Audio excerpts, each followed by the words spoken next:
Good afternoon children. आज मैं आपको पाठ 4 मदर टेरेसा का बचपन पढ़ाऊंगी। इसमें जो है मदर टेरेसा की कहानी है। ममता की मूरत मदर टेरेसा का बचपन बड़ा सुखद था। माता पिता भाई और बहन के लाड़ प्यार में पली एग्नेस बचपन में गोल मटोला और गोरी गुलाबी थी, अतः उन्हें एग्नेस के नाम से न पुकारकर गौझा के नाम से पुकारा जाता था।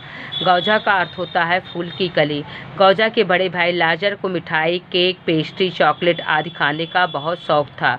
माताजी द्वारा मिले हुए हिस्से से संतुष्ट न होकर लाजर सदा मिठाई चुराने की ताक में रहते थे। जब माताजी सोने के लिए अपने शयन कक्ष में चली जाती तब लाजर बड़े दबे पांव रसोई में घुस जाते, केक, पेस्ट्री, चॉकलेट आदि चुराकर खा जाते थे। जब कुछ और नहीं मिलता जैम ही चट कर जाते थे। पीछे पीछे बड़ी बहन भी चली आती थी। वे दोनों अपनी छुटकी बहन को भी चोरी में शामिल करना चाहते थे, परंतु बालिका गौझा को यह सब कुछ अच्छा नहीं लगता था, क्योंकि माताजी के एक दिन बातों ही बातों में कहा, छिप कर किया हुआ काम अनुचित होता मतलब गलत होता है।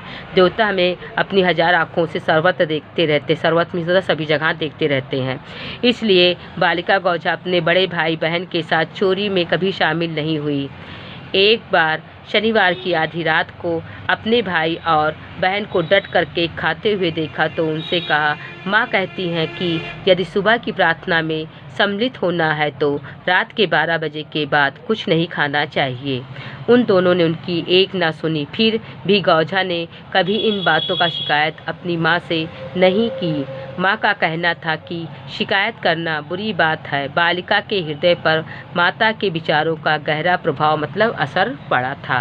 पिताजी तो उसी समय चल बसे जिस समय फूल की कली 7 वर्ष की मासूम बालिका थी। मासूम मीन्स होता है भोली भाली बालिका थी।